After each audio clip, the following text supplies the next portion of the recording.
LCS, both American and National League this week as we get ready for the World Series. I'll get some caps in here.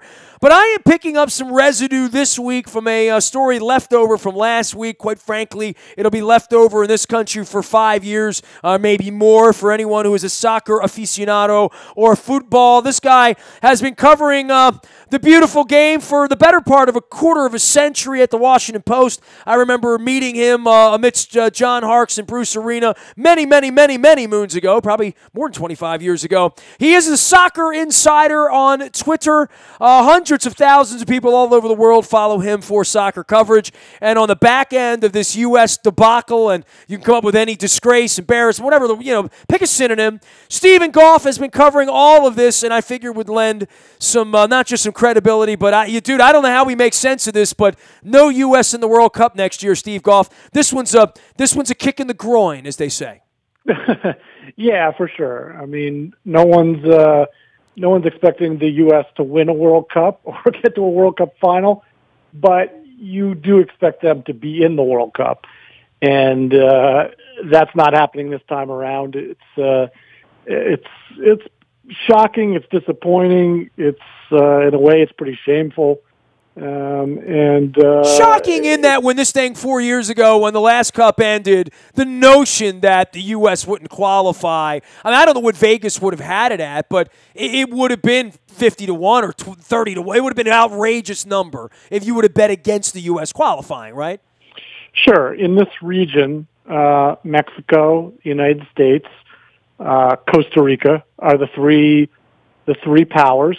And there's 3 automatic bids from this region, and a 4th team goes to a playoff against an Asian team. So, yeah, you figured worst case scenario, they get stuck in that playoff and have to take the back door into the World Cup. And they were in 3rd place heading into the last day of matches. They're playing the last place team, so you figure, okay, worst case scenario. They head to that playoff. They couldn't even get to that because of their result, as well as the results that went against them in the other matches. So it was certainly a combination of events, and they're done. They're out. Some thoughts globally about all this, because there's a lot of finger pointing and whose fault and who's to blame. And, clearly, as everybody has said, there's not one thing. It's kind of like everything.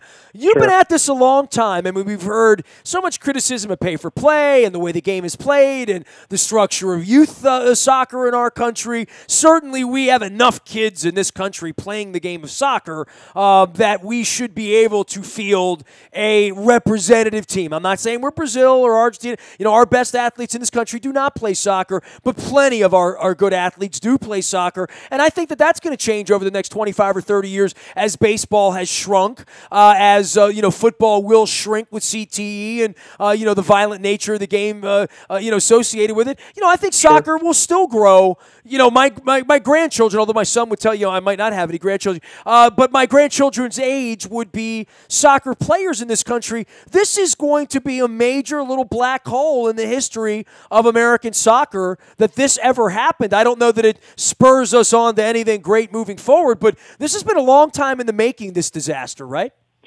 Well, it's a blemish for sure. This was a generation of players, some of whom were nearing the end, like Tim Howard, like Clint Dempsey, DeMarcus Beasley. There's some younger players who are tremendous players, like Christian Pulisic, DeAndre Yedlin. So you can't say that, there are no good U.S. soccer players at all. This is terrible. American soccer is in the pits. It was just this team. It got off to a poor start last fall in this qualifying round. They fired the coach, Jurgen Klinsmann. They brought in Bruce Arena, who introduced a little more stability. They didn't completely turn it around because it's difficult to turn it around. This is a national team is not together on a day-to-day basis. These guys are with their clubs most of the time, and then they come into a national team camp, practice 3 times, and have to play a game. So it's difficult to rapidly turn over the performance of your team in these camps. Saying that, they were back on solid footing through the summer. Then things started to turn again last month, where they lost at home to Costa Rica, and they got a tie in Honduras, and that set up these last two games. And again, there are good players on this team. The team as a whole did not perform up to the standards that we've grown accustomed to over the last 15, 20 years. And they'll have to recalibrate again and start building for the 2022 World Cup. He is Stephen Goff. He covers all things soccer and has for a quarter of a century at the Washington Post. He is Soccer Insider on Twitter if you want to follow him, and tens of thousands do. So, if there are fingers to be pointed in all of this, what could have changed this destination here? Because it really does feel sort of cataclysmic to some degree for, Bruce Arena saying a deep dive. I don't know what a deep dive means to him. Well, that was Sunil Gulati who used the term deep dive. And that's in reference to they're going to take a deep dive into the details of soccer development, what they need to do to improve the men's program. That's the next step. Now, Arena's out of a job, and not a surprise. I mean, obviously he didn't qualify for the World Cup, so he should be gone, but this wasn't a long-term position for him. He was brought in, last winter to take over for Klinsmann, get the team to the World Cup, coach the World Cup, and then he would be done by next summer. What happened with Klinsmann, by the way? Because that was supposed to be better than it turned out. And, I haven't read all the scuttlebutt about that, but that unto itself is a panicked, crazy thing after a time that it was clearly not going the right way. I mean, they were playing awful soccer last year. Yeah, I mean, Klinsmann came in to, revolutionize and introduce fresh ideas and make players think a different way. And to an extent, that was successful, particularly early in his tenure. But over time, I think some of the way he went about things, really threw players off. They didn't know what to expect. And, it was very disconcerting, I think, to the players. And, you didn't know if you were going to play right back or left midfield or where on the field at all with Klinsmann. So he wasn't really giving you a chance to be at your best individually. Yeah, you could certainly make that argument. I think the players turned him off. We saw it late last year where it was over. They weren't responding to him. They had to make a change, or else the World Cup qualifying campaign was gonna run aground quickly. They spent a lot of money on this coach. It was by far the highest paid soccer coach in U.S. history. It didn't work out. They owed him about $6 million of severance. They turned to Arena, a reliable guy who knew how to navigate through this region. And, in the end, he failed. And that's, this is certainly going to affect his legacy. Did they take the wrong player, Steve? I mean, is it as simple as saying that's part of it? They could have taken better players? I don't know about better players, but different players. I mean, for these last couple games, he didn't bring in a German-based player, Fabian Johnson. They used the excuse that he had been hurt and he wasn't ready for international matches. Well, the guy plays in the Bundesliga. He can play in a CONCACAF qualifier. He didn't call him in, so that was a little odd. He also, they beat Panama 4-0 in Orlando. They go down to Trinidad. He uses the exact same lineup. Now, certainly you can make the argument, hey, this group was great together. Why would we change anything? But the reality is, you're traveling long distances. You just played 90 minutes. And it's hard on the body, it's hard physically, it's hard mentally. And, the thinking is you should have made some changes, a couple. So, every group is different. Maybe you don't have necessarily the top talented guys on your team, but you're forming a team. You want that chemistry, you want that bond. And that's what Arena was looking for. And for the most part, he had gotten it over the last 9 months until the end.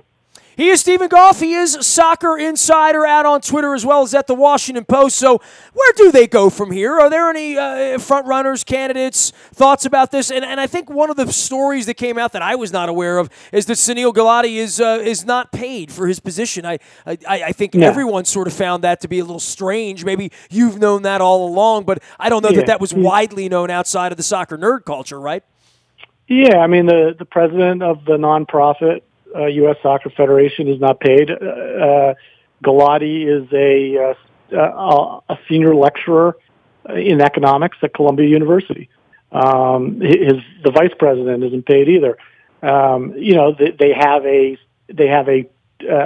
CEO based at the headquarters in Chicago who makes a healthy salary. But that's the way it's set up for sure. Gulati has run unopposed for president the previous 3 elections. He is facing opposition for the next election in February, and it's unclear. He hasn't said yet whether he's going to run. There's some thinking that he'll step away from the federation and turn all his attention toward the committee that's trying to get the World Cup back in the United States in 2026. It's almost a slam dunk that the World Cup will be played here as well as in Mexico and Canada in 2026. He's the guy that's led the charge, and he's probably the guy that should oversee things heading into the vote by FIFA next summer. Well, that's a perfect situation because you get an automatic qualifying bid, right? Well, yeah, I mean, if there's 3 countries that would host the World Cup, not all 3 will get automatic bids.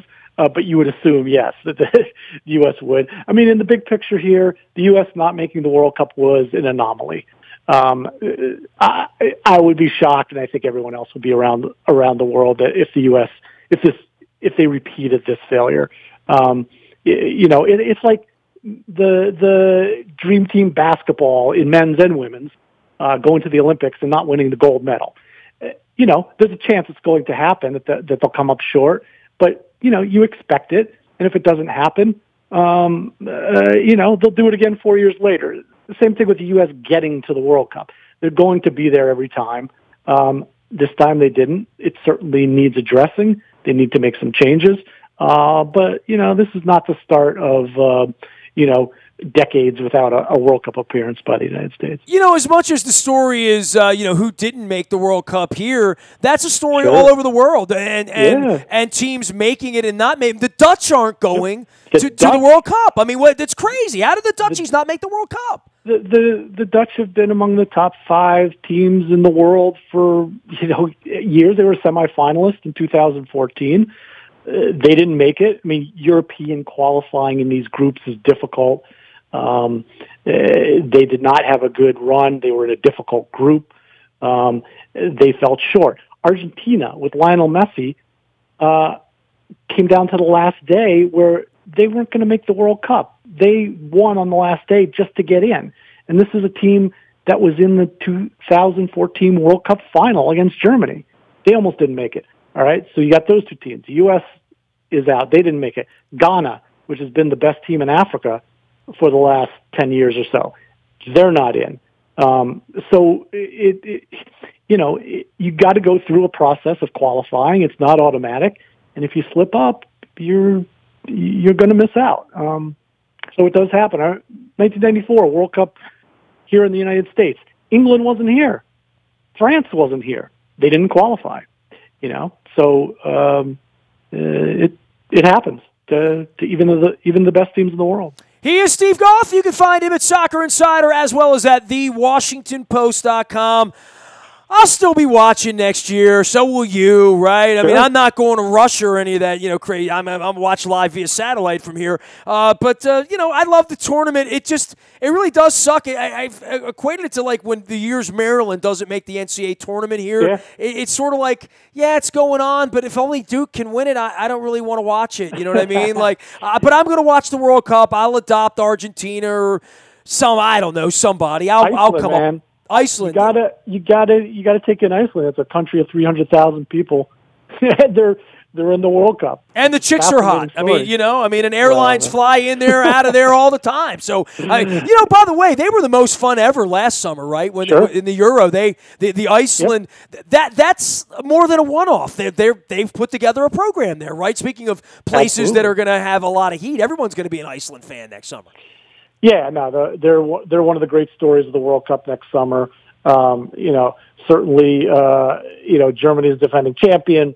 Brazil is going to be strong. France is a championship contender. And then you got a couple little teams like Panama is going to be in the World Cup for the first time. They've got no chance.